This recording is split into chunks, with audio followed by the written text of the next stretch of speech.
안녕하세요. 처음 만난 것 같네, 봐봐.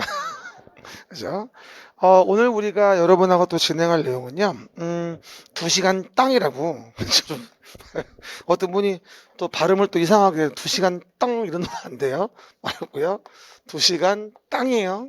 그죠? 저는 땅을 전문으로 다루는 이상곤이라고 해요.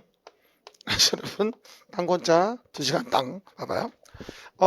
이 말 그대로요, 이 수업의 취지는 나와야 할 부분을 정확히 봐서 과락 면하고 합격 점수를 얻자. 뭐 이게 목적이에요, 사실은요. 그렇죠? 그래서 이제 우리가 얻고자 하는 부분은 뭐냐면 2시간 정도의 수업으로 작은 양으로 합격할 수 있는 점수, 뭐 하죠? 2차 평균에 대한 부분의 60을 넘기자라고 하는 게 취지거든요. 그리고 이제 저번에 정규 이론 강의할 때도 말씀을 드렸습니다만 우리 실제로 우리가 시험에 이제 31회 문제를 분석을 해보면 아까도 얘기했었죠. 상중하의 문제로 해당 내용 부분에 배열을 나눠본다면 40문항 중에서 상문제 12문제하고 중문제가 16개, 하급 문제가 12문제가 나오는데 우리가 상급 문제 12문제는 사실은 뭐다? 어차피 모르는 부분이에요. 그럼 이거를 공부할 필요는 없다는 거죠. 그러면 이거를 버리고 하급의 문제를 열심히 봐서 용어 위주로 잘 정리를 해주고 그 다음에 중급에 대한 16문제를 뭐하죠? 체계와 흐름 같은 거를 파악하면서 중급 문제 16개 중에서 한 12개 정도나 10개만 건진다고 한다면 이 부분을 가지고도 충분히 뭐하죠? 합격 점수가 나온다는 거예요. 그러니까 16개와 12개면 28개잖아요. 그럼 어떻게 되죠? 28개면 점수가 무려 70점이에요. 그럼 우리는 뭐다? 요 중하의 레벨에 대한 부분을 중심적으로 해서 나올 만한 부분을 정말 더 이상 넓히지 않고, 그죠? 한 방에 끝내줘서 1년 내내 한 권의 책으로 끝냅니다. 우리 원래 오전에 정규반은 어떻게 돼요? 기본 이론 과정, 기초 이론 과정, 중급 과정, 심화 과정, 기출 문제, 모음 문제 다 따로 있거든요. 근데 이 2시간 땅에 대한 특징은 뭐냐면 그냥 요 중하 위주로 정확하게 보면서 2시간 땅 교재가 따로 있어요. 그래서 11, 12월 달은 지금 교재가 아직 안 나와서 입문서를 잠깐 참고해 보시지만 실제 2시간 땅 교재가 나오잖아요. 나오면 한 권의 책에 이론 부분, 그 다음에 기출문제 부분, 그 다음에 예상 문제 부분, 이렇게 뭐가 된다? 세 개에 대한 부분의 챕터가 하나의 책으로 단권으로 묶여져 있습니다. 그 말은 뭐가 되죠? 한 권 가지고 전체를 끝낼 수 있다는 거예요. 그리고 여기다가 뭐예요? 부동산 공법에 대한 부분은 우리의 뭐하죠? 그림책이란 책, 요거를 덧대어 가지고 요거와 함께 이렇게 더해져서 요 2권의 책으로 1년 내내 마무리해서 우리가 복잡하지 않고 단순한 한 권의 책으로 뭐다 마무리할 수 있게 해줄 수 있다는 얘기죠. 그래서 직장인들 위주로 바쁘신 분들은 요거 위주로 최소한의 내용을 봐줘서 60점 정도 최소한 꽈락은 면하지 않게 40점 이상 얻으면서 진행하시면 되고 원래 정규 수업 듣는 분들은 이걸 또 복습용 수업으로 활용하셔도 아주 좋습니다. 오늘도 뭐 오전에 수업 들은 분들은 또 지금 들으시면서 반복해 듣는 거거든요. 반복밖에 사실 없습니다. 그래서 어떻게 보면 요번에 메가랜드에서 의미심장하게 2시간 땅이라고 하는 새로운 프로그램을 만들었는데 아마 이게 내년쯤 되면은 대세적인 프로그램이 되지 않을까라고 기대합니다. 여러분 자신은 못하고 기대합니다. 올해 우리 2시간 땅 선생님들이 잘 해내서 이에 대한 성과를 좀 내야 돼요. 그래서 우리가 이 프로그램이 어떻게 맞거든 이게. 많은 거 할 필요가 없어. 솔직히 얘기해서. 그러다 보니 우리들도 단순하게 2시간 땅이라는 교재를 통해 가지고 그림책과 2시간 땅 한 권으로 한 방에 끝난다. 그죠? 그리고 정규 수업 듣는 분들은 복습용으로 활용하면서 다시 봐도 훌륭하다. 이렇게 이해하시면 돼요. 그렇죠? 이래서 우리가 이번 시험에 대한 부분에 말씀드렸고요. 그리고 11, 12월 달은 일단 우리가 2시간 땅이니까 40분씩 저는 3번을 할 거예요. 그렇죠? 그리고 마지막에 10분, 15분 정도 리뷰해가지고 오전에 배웠던 거 지금 오후에 또 배우는 거 정리해서 또 가로 메꾸기 연습 좀 하고 그리고 마무리 칠 겁니다. 그렇죠, 여러분? 아무래도 또 뭐 기본 이론을 오전에 들었던 분들은 또 들으면 그만큼 또 효율성이 있겠죠. 그렇죠? 근데 이제 지금 또 오후에 진행하다 보니까 또 한 가지 또 어려움이 있죠. 또 이제 무서운 분들이 또 많이 속출할 수 있어가지고 또 눈을 또 까대시고 주무실까봐. 그렇죠? 예. 코 골지 말고. 가끔 코 고는 분 계시는데 조심하시기 바랍니다. 그 얘기. 그러면 일단 그림책 프린트 준 거 펴보십시다. 그렇죠? 입문서는 일단 마지막에 잠깐만 챙겨줄 거예요. 마지막에 잠깐만. 지금은 뭐 보는 거 아니고. 제가 저번에도 얘기했습니다만 우리 같이 보는 지금 입문서 같은 거는 그냥 참고 도서일 뿐이에요. 사실은요. 중요한 책이 아니야.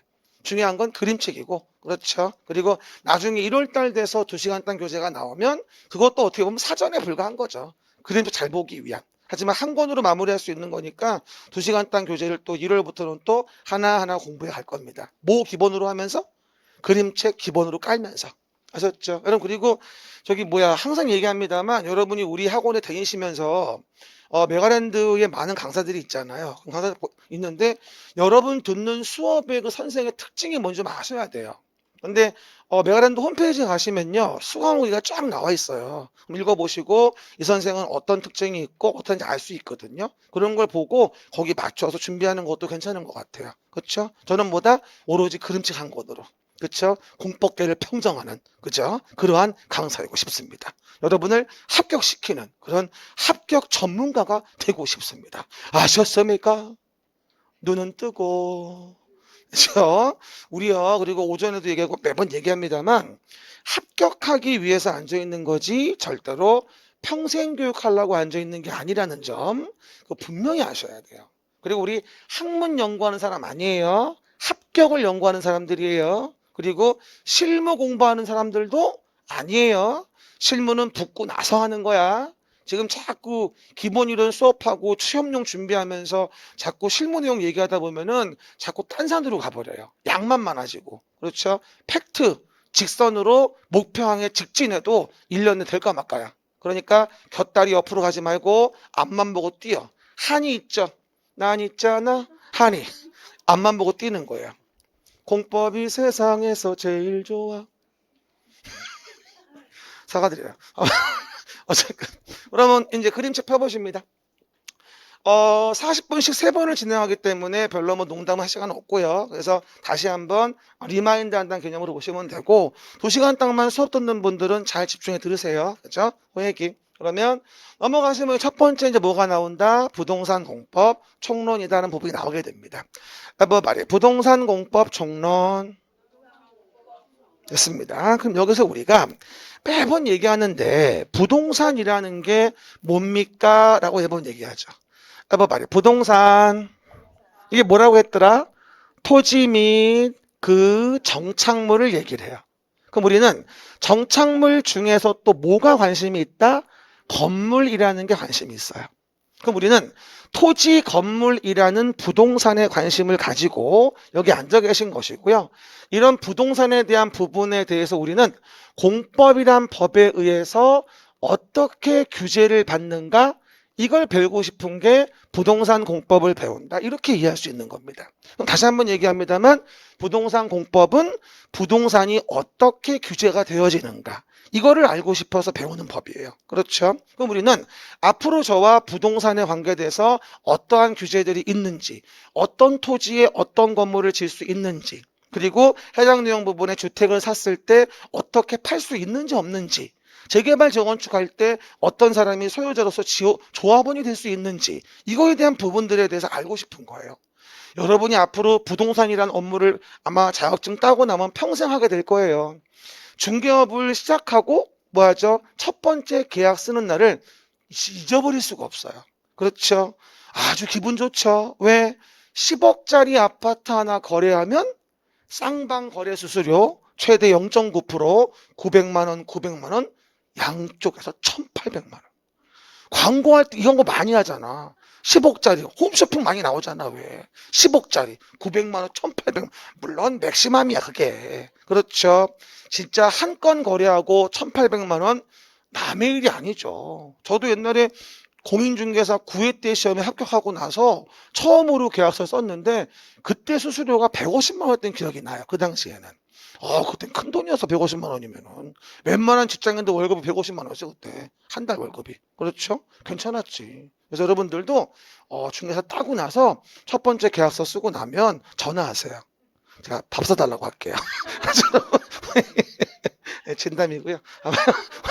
그래서 보시는 걸 봅니다. 그럼 이제 우리가 앞으로 법이라는 부분에 대해서 이제 하나하나 내용 등을 배우게 되는데, 대부분들이 법을 배운다라고 한다면 그 법이 어떤 법인지를 몰라요. 그냥 법이니까 배우나 보다 하는 거죠. 그래서 이제 다시 한번 설명을 드립니다만, 그러면 우리가 공부하는 법은 뭐다? 법률 관계로서 사법 관계와 공법 관계로 법은 구분할 수가 있다고 얘기를 하는 거예요. 그러면 다시 한번 기억해 보세요. 갑이란 자가 이렇게 토지를 가지고 있어요. 근데 이 가지고 있는 토지를 누구한테? 을에게 팔고자 해요. 됐죠? 그러면 갑과 을은 개인과 개인 간의 관계로서 뭐하죠? 개인과 개인 간의 관계로서 평등하게 서로 간의 의사표시 합치에 의해서 계약이라는 법률 행위를 하게 됩니다.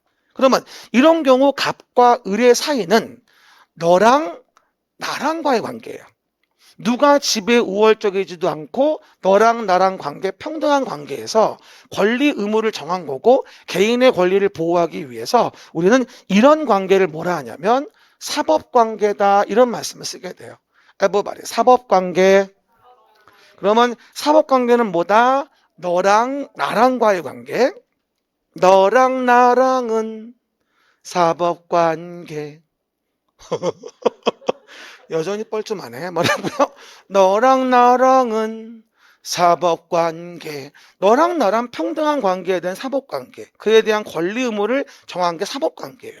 항상 여러분들이 법률 관계를 공부할 때는 누구와의 관계를 규율하는 것인가를 알아야 돼요. 그러면 이와 같이 사법관계를 규율하는 게 1차 과목에서 민법이라는 과목에서 배우게 되고, 따라서 너랑 나랑과의 관계, 주로 계약이라는 법률 관계에 대한 부분에 대해서 당사자, 목적, 의사표시에 대한 유효성, 또 취소에 관한 가능성 부분, 이런 거를 배우는 게 바로 사법관계예요.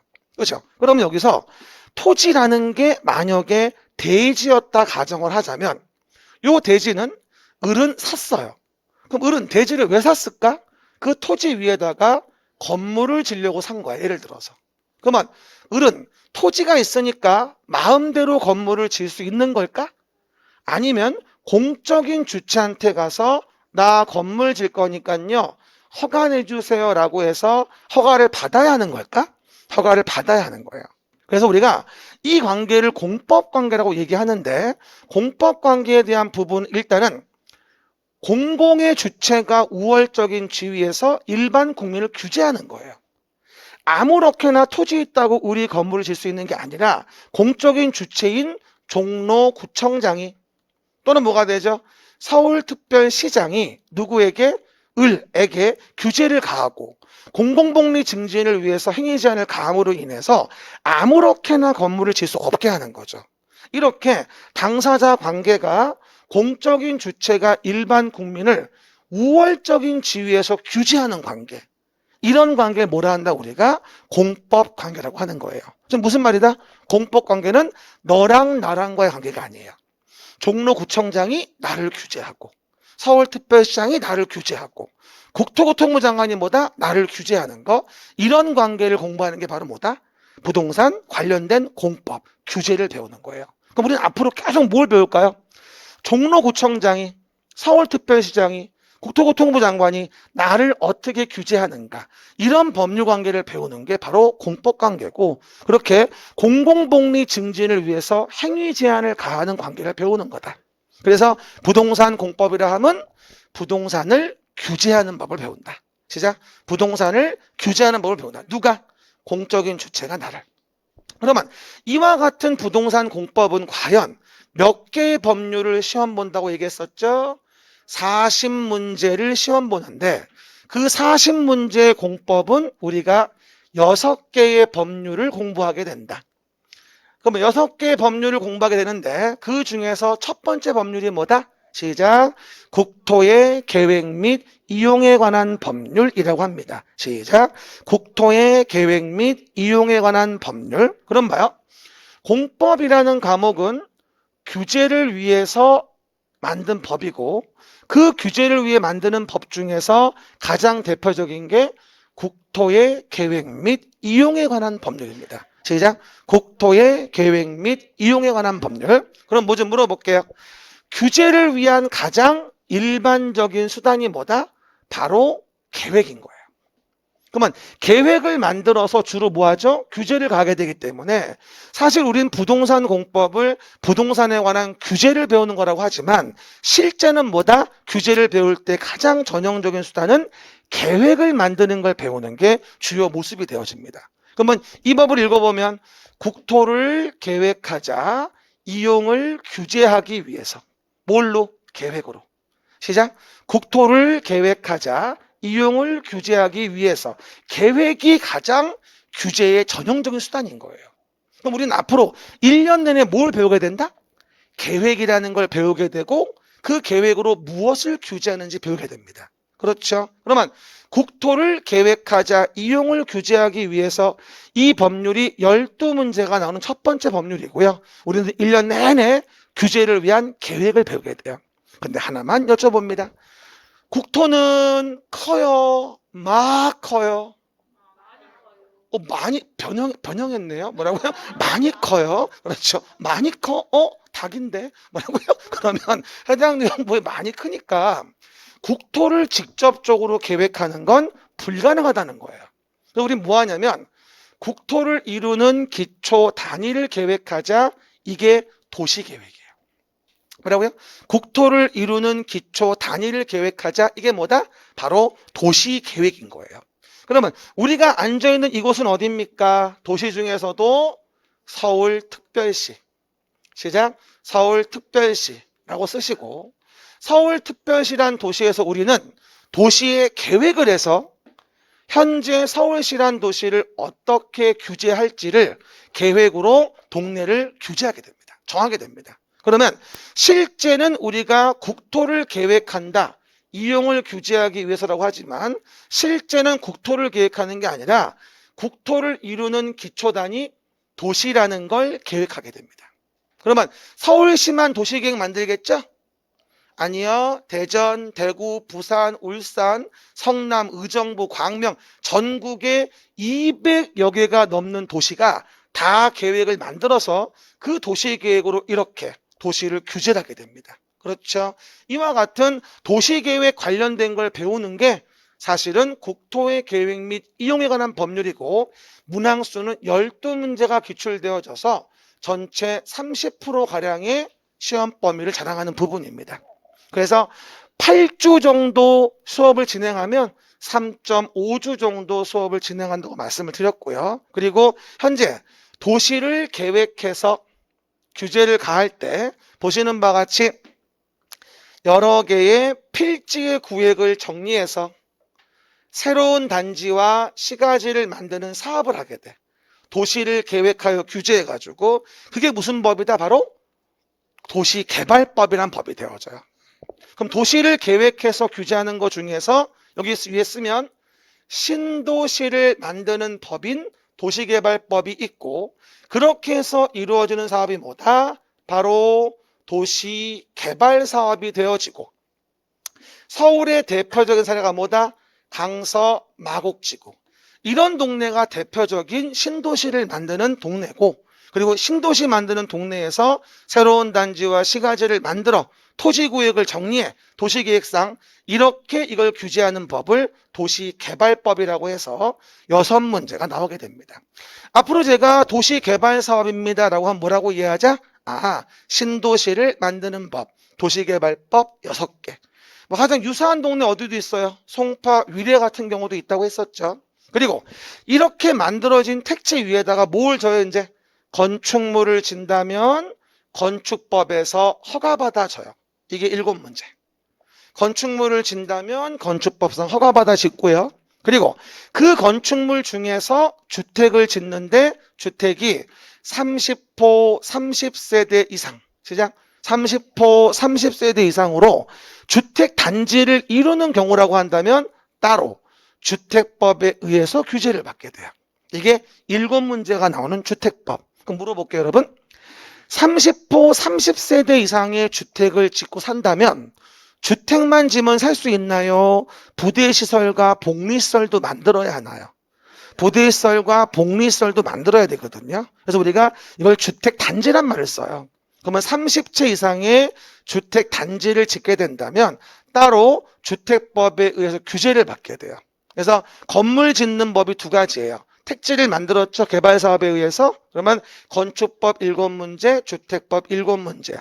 그리고 이렇게 지어놓은 주택이 시간이 흐르면 점점 뭐가 되죠? 노후불량해진다 이런 얘기죠. 시간이 흘러 20년, 30년 지나 노후불량해주면 노후불량 건축물은 개량하자. 그러면 이런 노후불량 건축물을 개량하는 사업을 뭐라 했다 우리가? 정비사업. 시작. 정비사업. 그럼 정비사업의 대표는 뭐라 했지 내가?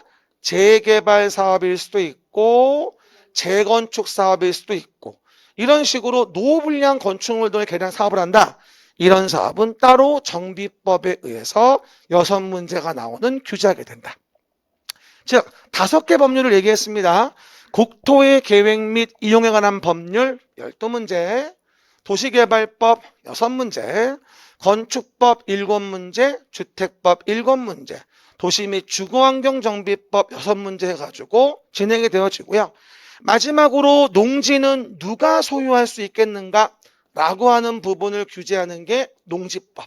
그렇죠? 농지법은 2문제가 나오게 되는데 1년을 강의해도 2-3시간 정도밖에 강의 안 해.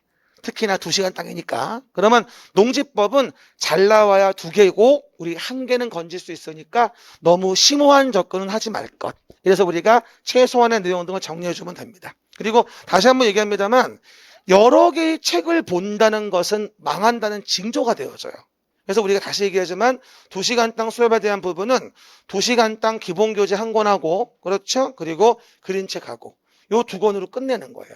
나머지 교재 아무것도 필요 없어.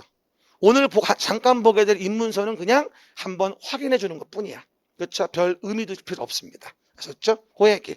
이래서 우리가 부동산 공법이라는 게 과연 무엇을 배우는 것이고 거기서 부동산 공법을 공부하는 법은 몇 가지의 법을 배우는가라는 걸 간단히 설명을 드렸어요. 혹시 아시나? 한번 물어볼게요. 우리 친구. 부동산 공법이 뭐예요? 부동산을 공적으로 규제하는 거. 그렇죠? 그러면 부동산 공법에 대한 부분 규제는 주로 뭘로 한다? 계획을 만들어서 기준을 정하고 그 계획대로 규제를 하는 거예요. 근데 사실은 국토를 계획한다 하지만 국토를 직접적으로 계획하는 건 어려우니까 대부분 도시를 단위로 계획해서 규제하게 되고 이렇게 도시를 세팅해 주는 게 우리가 배우는 목적인 거야. 어떤 규제가 있길래 이렇게 도시가 만들어졌는지. 그걸 배우는 게 부동산 공법의 대부분의 내용인 거죠. 그렇죠, 여러분? 그래서 앞으로 우리가 계획에 대한 부분을 말씀을 드릴 거고, 이따가 또 뭐 국토계획법 들어가 설명을 드리겠습니다만, 잠깐 뭐 그림 좀 말씀을 드리면, 우리가 이제 도시를 계획한단 말이에요. 그럼 이렇게 보시는 바와 같이 도시를 관리하기 위해서 계획이 이루어져서 서울시라는 도시에서 도시관리계획으로 계획해서 규제를 가한단 말이야. 계획으로 규제해서. 그 계획으로 규제해서 뭘 만드냐? 이렇게 서울시의 모습을 만들면서 녹지 공간으로 녹지를 보호하고 또 노후불량 건축물 개량의 정비사업도 하고 주택법에 의해 주택도 짓고 건축법에 의해 상가나 건물도 짓고 그 다음에 택지를 녹지 밑에 사업에 대부분 산이었는데 신도시를 만들어서 강서 마곡지구 일대에 신도시를 만들기도 하고 또 도로나 하천, 공원, 체육관 이런 거 만들면서 동네 등을 정비하게 됩니다. 한마디로 우린 뭘 배우는 거다 이와 같이 서울시라는 도시에서 서울시장이 도시를 관리하고자 계획을 만들어서 뭐를 얼만큼을 규제하려고 하느냐 사실은 요 규제 내용에 대한 부분을 도시 단위로 계획하는 거 그걸 배우려고 하는 거고 어떻게 서울시가 이 모습을 갖추게 됐지? 그거를 하나하나 배우려고 하는 거야. 우린 그러면 그 규제가 뭔지 알아야지 중개 의뢰인이 와서 뭐를 원하는 토지를 구해줄 때 그 토지의 이용 가능성을 파악해야 될 거 아니겠냐고요. 여러분 솔직히 물어봅시다. 여기 있는 A라는 토지의 소유자는 과연 녹지로 이걸 놔두고 싶겠어요? 건물 짓고 싶겠어요? 아우, 짓고 싶지. 그리고 여기다가 전철 같은 거, 도로 같은 거 이렇게 지나가 주고, 터널 만들고 이러면서 개발되고 상가 짓고 이러면 얼마나 좋아. 그런데 서울시에서 여기를 이런 거 못 짓게 녹지로 보존하도록 계획을 만든 거란 말이야. 그러니까 현재 인왕산도 있고 우리 집 뒤에 관악산도 있고 이런 거야. 그러지 않고는 도시를 효율적으로 만들 수가 없는 거죠. 아주 간단히 얘기해서 부동산 공법은 이렇게 도시를 만들기 위해서 계획으로 규제하는 내용, 그거를 보는 거, 그걸 1년 내내 배우는 거야. 그죠? 뭐 신도시 만드는 사업 공부하고 녹지 보존도 배우고 노후불량 건축물 만들고 개량하고 주택법에 주택단지 만들고 건축법에 주택 짓고 그리고 각종 공원, 도로, 하천, 체육관 등등 기반시설을 만드는 절차 이런 것들을 하나하나 배운다라고 이해하시면 아주 간단하게 클리어. 그렇죠? 별로 어려울 거 없어.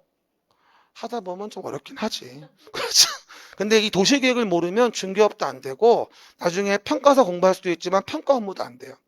부동산 업무할 때 도시계획은 정말 기본 중에 기본이고 베이스 중에 베이스입니다. 이걸 아시면 나중에 점점 더 발전할 수 있을 겁니다. 많이 무섭군요. 30분이 됐어요.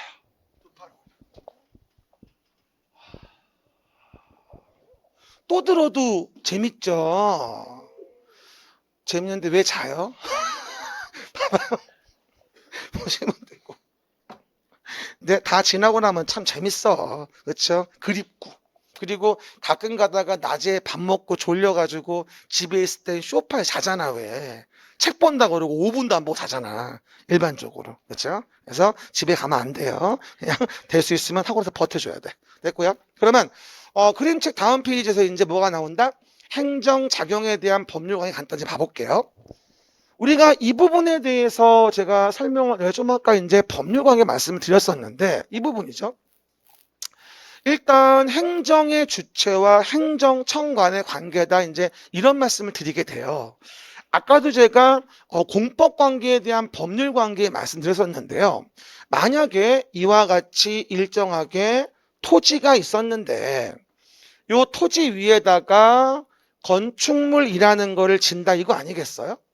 그럼 A가 건축물을 지으려고 할 때 행정 객체인 국민은 누구예요? 뭐 일반적인 사람, 자연인, 그리고 법인. 또 이거 자연인 그러니까 또 뭐 산속에 가서 뭐 빤스 입고 왔다 갔다 하는 그런 사람으로 또 재미없어요? 그래서 그런 자연인 그리고 사람이 모여있는 법인 이런 국민들이 나 여기에 건물 질 거요라고 허가 신청을 하는 거야. 그러면 이제 행정의 주체가 행정청의 입을 빌어서 뭐하죠? 허가 존부를 알려주게 돼요. 그래서 뭐가 된다? 관련된 법에 적법한지. 대표적인 게 뭐야? 건축법. 건물 짓는 거니까. 그리고 관련된 계획에 어긋나지 않는지. 대표가 뭘까? 아까 만든 서울시에 대해 수립하는 도시계획 같은 거. 이 계획에 어긋나면은 허가 내줄 수 없어요. 아까 사진 봤던 거 녹지로 계획이 됐는데 거기서 아파트를 지겠다? 허가할 수 없는 거죠. 그런 식으로 도시계획에 어긋나면 안 되고 관련된 건축법에 어긋나면 안 돼. 그러면 적법하다면 요 A에게 허가를 내줘. 이렇게 허가를 내주는 처분을 뭐라 그래 우리가? 행정행위란 말을 쓰게 돼요. 종로구청장이 서울특별시장이 우월적 지위에서 행하는 일방적 의사표시거든요. 권력적 단독행위. 그렇죠. 허가 불허가 내면서 허가 시청한 자에게 승낙받진 않아요. 그런 계약은 아니죠. 단독행위지. 그래서 우리가 항상 공법 관계는 뭘 배우게 된다? 행정 주체와 행정 객체 간의 관계. 너랑 나랑은 이건 사법 관계고 행정 주체와 행정 객체와의 관계는 공법 관계. 그럴 때 이런 행정 주체의 의사를 표시하는 기관을 뭐라 부르고 우리는 행정청이란 말을 쓰게 되고 그리고 그 행정청은 국가가 행정 주체이면 장관들을 얘기하고 지방자치단체가 행정 주체면 시장님이 대표적인 행정청이에요. 그렇죠? 그럼 뭐 좀 물어볼게요. 아니 아래 내용 좀 봐볼게요. 그러면 행정 주체와 행정청에 관계된 부분을 제가 밑에 도표에 넣어놨어요. 이게 아무것도 아닌 것 같지만 처음에 공부할 땐 굉장히 중요한 부분이거든요. 봐봐요. 행정 주체의 의사를 표시하자. 그럼 행정 주체 의사를 표시하는 기관을 뭐라 한다? 우리는 행정청이란 말을 쓰게 돼요. 그럼 행정청의 정의 좀 읽어볼게요. 행정에 관한 의사를 결정하여 표시하는 국가 지자체의 기관을 뭐라 한다? 우리가 행정청이라고 하고, 대표적인 게 국가라는 행정 주체의 대표적인 행정청은 바로 무슨 장관을 얘기하는 거예요. 우린 그래서 부동산을 공부하시는 분들이니까 부동산과 관련돼서 국가의 의사를 표시한다면 따지지 말고 국토교통부 장관이 그 권한자구나라고 이해하시면 돼요. 그렇죠? 그럼 뭐 좀 물어봐요. 요즘에도 계속 전국의 부동산 대책이 어떻고 뭐 청약 조정 대상 지역 투기과열지구가 어쩌고 정부의 의사를 표시할 때 항상 TV에 누가 나오시죠? 국토교통부 장관님이 나오시잖아. 그렇죠, 여러분? 맵살 말고 그 현미 있어요, 그죠? 오해하지 말고요. 그렇습니다. 그러면 이제 그분이 나오셔가지고 항상 얘기하시잖아요. 그게 개인이 사람이 나와서 얘기하는 게 아니라 국가의 의사를 표시하는 중이에요. 그게 바로. 그래서 국토교통부 장관은 정부, 국가라는 행정 주체의 의사를 표시하는 대표적인 기관이고, 우리는 뭐가 되어진다? 부동산이라는 거를 공부하는 분이기 때문에 국가행정청의 대부분은 국토교통부 장관이라고 이해하시면 별 무리가 없어요. 아직 안 배웠지만 물어볼게요. 국가계획과 관련하여 서울시에서 도시관리계획을 입안했어요. 그럼 결정은 누가 하죠? 국토교통부 장관이. 국가계획과 관련하여 터널 도로 같은 걸 만드는 도시계획 시설 사업을 했어요. 누가 하죠? 국토교통부 장관이.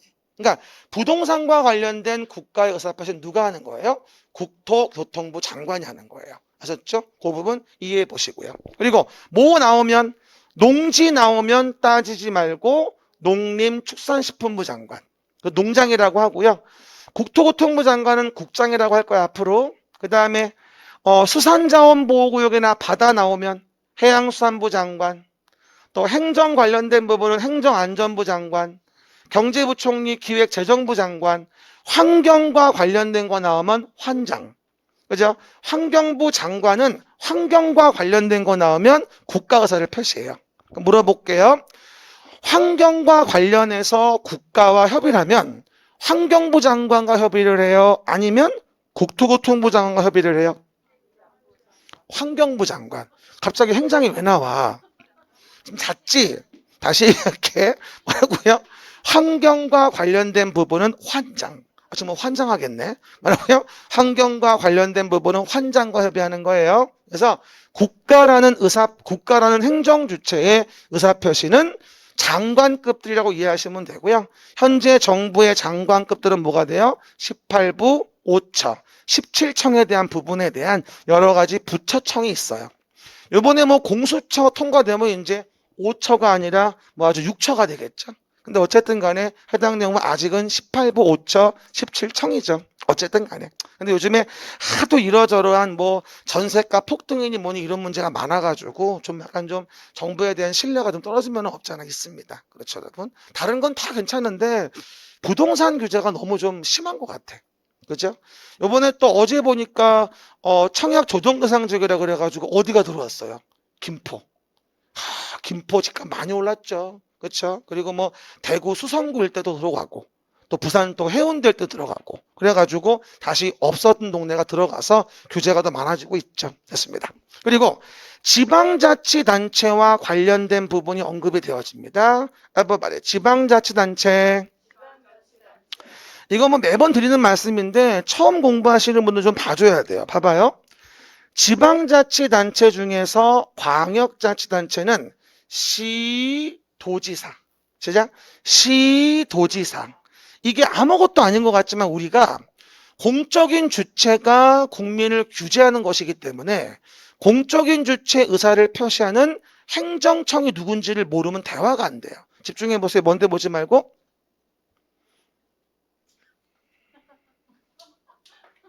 이러면 안 돼요. 여기 봐봐요. 그럼 봐요.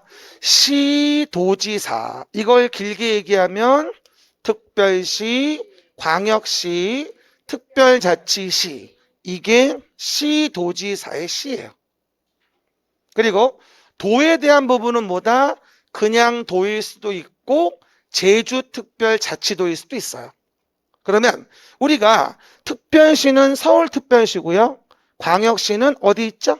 인천, 대전, 대구, 부산, 광주, 울산. 그리고 세종특별자치시, 특별자치시 세종. 그리고 도지사와 함께 제주특별자치도. 이런 식으로 나와요. 그럼 앞으로 조문 나올 때 들어봐요. 특별시, 광역시, 특별자치시, 도 또는 특별자치도. 이 말을 짧게 부를 때 우린 뭐라 불러? 시도지사라 불러요. 그럼 앞으로 시도지사는 이러고 나오면 뭐라고 이해하자? 특별시, 광역시, 특별자치시, 도 또는 특별자치도. 그러면 성남시는 여기 들어갑니까? 안 들어가요. 성남시는 여기 도지사 밑에 있는 시장이에요. 도 밑에 시군 중에 시가 있거든, 이렇게. 그래서 성남시와 같은 거는 도 밑에 시인 거고, 여기 시도지사의 시는 뭐다? 특별시, 광역시, 특별자치시. 도는 도 또는 특별자치도입니다. 그리고 특별시와 광역시 밑에는 기초자치단체인 자치단체인 구청, 자치구의 구청이라는 게 있어요. 그래서 우리는 뭐라고 하죠? 기초자치단체에 대한 부분에서 뭐라 하냐면 우리가 자치구의 구청장하고 뭐 하죠? 도 밑에 시장 군수. 요걸 보통 기초자치단체 이렇게 얘기합니다.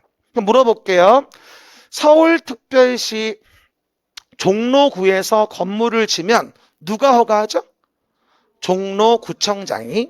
그러면 경기도 광명시에서 건물 지면 누가 허가하죠? 광명시장. 경기도 성남시면 성남시 허가받게 되어 있습니다. 결론적으로 도 밑에 시장 군수와 특별시 광역시 밑에 자치구의 구청장이 기초자치단체의 레벨을 가지고 있습니다. 들어보세요. 시장 군수 자치구의 구청장. 시장. 시장 군수 자치구의 구청장. 그러면 큰 지자체는 시도지사. 시도지사를 길게 얘기하면 특별시, 광역시, 특별자치시, 도 또는 특별자치도. 그리고 그 기초자치단체는 뭐다? 시장 군수와 자치구의 구청장이 있다. 이 얘기입니다. 그래서 기본 틀만 얘기하고요. 좀 쉬었다가 디테일은 한 번 더 얘기합시다.